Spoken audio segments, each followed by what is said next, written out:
1 2 3เจ้าฮัลโหลฮัลโหลสบายดีเขาจะมาเบิ่งเครื่องหวานความเป็นตาแซ่บ ก็เป็นตาแซ่บของเพิ่นนะแม่วาลีเด็ดไทยสวรรค์ที่ว่าตอนนี้กำลังฮิตกันเลยเนาะแม่หมวยเนาะแม่บอกความเป็นตาแซ่บของเพิ่นมาเบิ่งกันเลยมียังไงมาเบิ่งเลย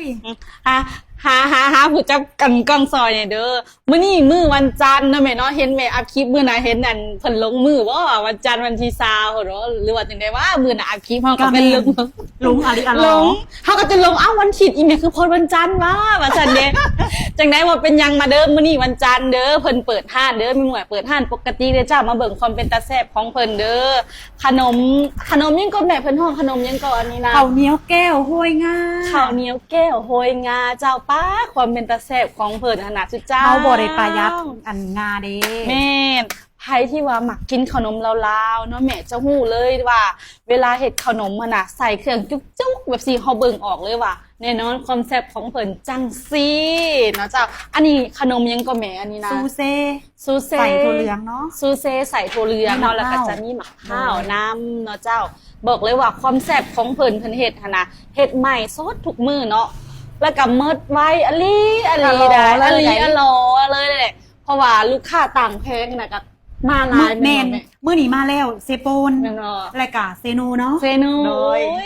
สำหรับใครที่ว่าอยากมาอุดหนุนแม่หมวยเนาะสามารถมาอุดหนุนได้เด้อสุเจ้าอยู่บ้านไหนก็แม่บ้านไซหยาภูมิอยู่บ้านไซหยาภูมิเด้อเจ้าใกล้วัดใหญ่มาน้อยหนึ่งเนาะใส่ซอยกับอันแถวเส้นหลองห่านซินยอนะเจ้าเนาะมาแวะหาได้เด้อห่านทั้งเพิ่นนี่นะซิมียังก่อประตูเล็กเนาะเลื่อนบางทีบางคนใกล้มาอาจจะว่าเปิดหรือบ่เปิดมาส่องเบิ่งไงเด้อเพิ่นเปิดทุกมื้อสุเจ้าโดยเจ้าข่อยทำมากินนี่สิมาให้เบิ่งแม่เราตัดใหม่ๆเลยขนมสั้นเจ้าเป็นตาแซ่บแท้ๆกล่องหนึ่งทุกคนเห็นในคอมเมนต์หั่นน่ะเขาจะถามแม่ขายกล่องเท่าไหร่ขายเท่าไหร่อันนี้นะ25,000ลูก25,000กีบสุเจ้านี่นะเบิ่งเจ้าคนเป็นตาแซ่บของเพิ่น25,000กีบเท่านั้นเด้อทุกอย่างราคาเดียวกันหมดมาแวะอุดหนุนกันหลายๆเด้อเด้เผือกนี่ก็ลูกนี่คนเป็นตาแซ่บของเพิ่นนี่คุณน่ะเบิ่งสีของละมุนของเพิ่นขายจุกๆเนาะเป็นตาแซ่บอะลิมาแวะอุดหนุนกันหลายๆเด้อเจ้าโอเคโดยฝากติดตามอุดหนุนแม่ค้านี่เด้อ